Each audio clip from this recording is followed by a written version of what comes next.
इलाहाबाद उच्च न्यायालय ने आज कहा कि अजान को किसी भी प्रवर्धित उपकरणों का उपयोग किए बिना एक मुअज्जिन द्वारा सुनाया जा सकता है। न्यायालय ने यह भी कहा कि ध्वनि प्रवर्धन उपकरणों के माध्यम से अजान खेलना संविधान के अनुच्छेद 25 के तहत संरक्षित नहीं है। यह मानते हुए कि अजान की पुनरावृत्ति इस्लामिक धर्म का एक अभिन्न अंग है, कोर्ट ने प्रशासन को निर्देश दिया कि वह कोविड-19 दिशानिर्देशों के उल्लंघन के बहाने किसी भी तरह की बाधा उत्पन्न करने से बचे। यह माना जाता है कि अजान इस्लाम का एक अनिवार्य और अभिन्न अंग हो सकता है, लेकिन लाउड स्पीकर या अन्य ध्वनि प्रवर्धक उपकरणों के माध्यम से अजान की पुनरावृत्ति को धर्म का अभिन्न अंग नहीं कहा जा सकता है, जो अनुच्छेद के तहत मौलिक अधिकार का संरक्षण प्रदान करता है। भारत के संविधान का आर्टिकल 25, जो कि अन्यथा सार्वजनिक व्यवस्था, नैतिकता या स्वास्थ्य और भारत के संविधान के भाग 3 के अन्य प्रावधानों के अधीन है। इलाहाबाद हाई कोर्ट का कहना है, यह आदेश जस्टिस शशिकांत गुप्ता और अजीत कुमार की खंडपीठ ने दिया। इसलिए जब तक शोर प्रदूषण नियमों के संबंधित अधिकारियों से लाइसेंस अनुमति नहीं मिलेगी, तब तक किसी भी परिस्थिति में अजान को किसी भी ध्वनि प्रवर्धक उपकरणों के माध्यम से नहीं सुनाया जा सकता है। यदि अजान को पूर्वोक्त साधनों के माध्यम से सुनाया जा रहा है तो यह हिंसक होगा। शोर प्रदूषण नियमों के तहत निहित प्रावधानों और कानून के अनुसार ऐसे नियमों का उल्लंघन करने वाले व्यक्तियों के खिलाफ कड़ी कार्रवाई करने के लिए उत्तरदायी है। कोर्ट ने जिला प्रशासन के आदेशों को चुनौती देते हुए जनहित याचिकाओं और पत्र याचिकाओं के एक बैच के साथ काम करते हुए उपरोक्त टिप्पणियां की, जिसमें कोविड-19 लॉकडाउन के दौरान अजान की पुनरावृत्ति को प्रतिबंधित किया गया था। याचिकाकर्ताओं में सांसद अफजल अंसारी, पूर्व केंद्रीय कानून मंत्री और वरिष्ठ अधिवक्ता सलमान खुर्शीद और वरिष्ठ अधिवक्ता एस वसीम ए कादरी शामिल हैं। उन्होंने ध्वनि मापक उपकरणों का उपयोग करके मेजिजिन के माध्यम से अजान सुनाने की अनुमति मांगी थी, जिसमें कहा गया था कि वही इस्लाम का अभिन्न अंग है। यह आदेश 5 मई को आरक्षित किया गया था। पार्टियों द्वारा उठाए गए तर्क। याचिकाकर्ताओं के वकील सैयद सफदर अली काजमी ने दावा किया कि ध्वनि प्रवर्धन उपकरणों के माध्यम से अजान पर प्रतिबंध भारत के संविधान के अनुच्छेद 25 का उल्लंघन है, क्योंकि अजान एक अनिवार्य धार्मिक अभ्यास है।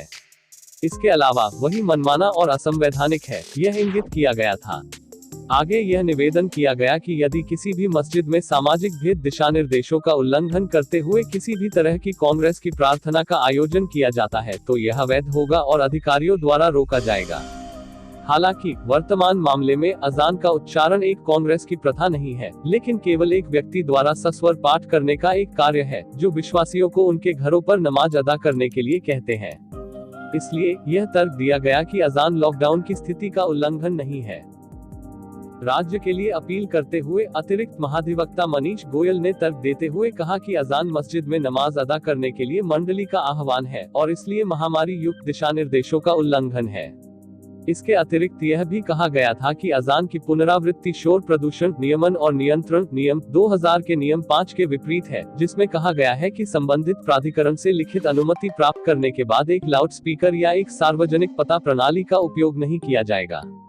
हाईकोर्ट ने क्या किया फैसला। दोनों पक्षों के विभिन्न तर्कों को ध्यान में रखते हुए न्यायालय ने पहले मामले में तय किए जाने वाले कानून के 2 मुख्य प्रश्नों की पहचान की। ध्वनि प्रवर्धक उपकरणों के माध्यम से अजान के पुनर्पाठ को प्रतिबंधित या प्रतिबंधित करने वाला कोई भी आदेश भारतीय संविधान के अनुच्छेद 25 का उल्लंघन है और इसलिए मनमाना और असंवैधानिक है।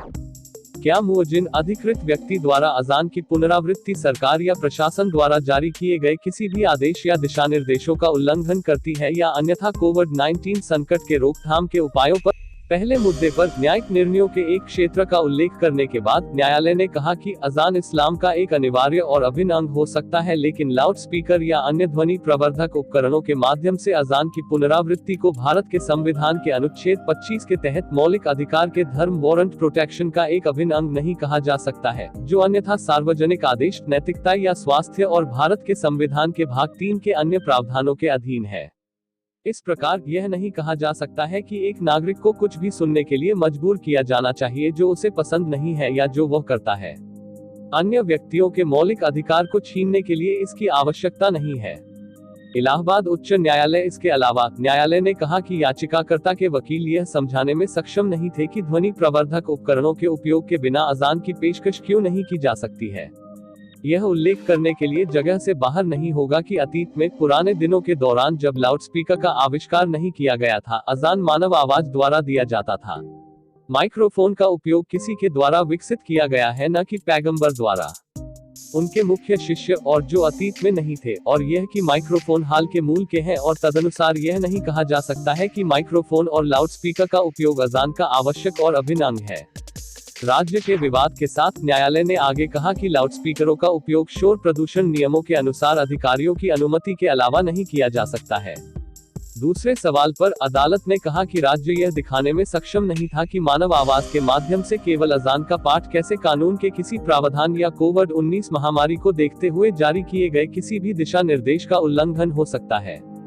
हम यह समझने में विफल हैं कि मस्जिद में मुअज्जिन, इमाम या किसी अन्य अधिकृत व्यक्ति द्वारा अजान की पुनरावृत्ति कैसे होती है, किसी भी प्रवर्धित उपकरण का उपयोग किए बिना मानवीय आवाज के माध्यम से मुसलमानों को प्रार्थना की पेशकश करने के लिए, और वह भी उन्हें आमंत्रित करने के लिए। मस्जिद में किसी भी दिशा निर्देश का उल्लंघन हो सकता है। मानवीय आवाज के माध्यम से मस्जिद से अजान का पूरी तरह से पाठ करने से समाज के किसी भी व्यक्ति को कोई स्वास्थ्य खतरा नहीं होता है। इन टिप्पणियों के साथ इलाहाबाद उच्च न्यायालय ने यह मानने के लिए आगे बढ़ाया कि अजान को किसी भी एम्पलीफाइंग डिवाइस के उपयोग के बिना मानव आवाज से मस्जिदों की मीनारों से मुअज्जिन द्वारा सुनाया जा सकता है। इसके अतिरिक्त प्रशासन को निर्देश दिया गया था कि वह कोविड-19 लॉकिंग दिशानिर्देशों के बहाने किसी भी तरह की बाधा उत्पन्न करने से बचे।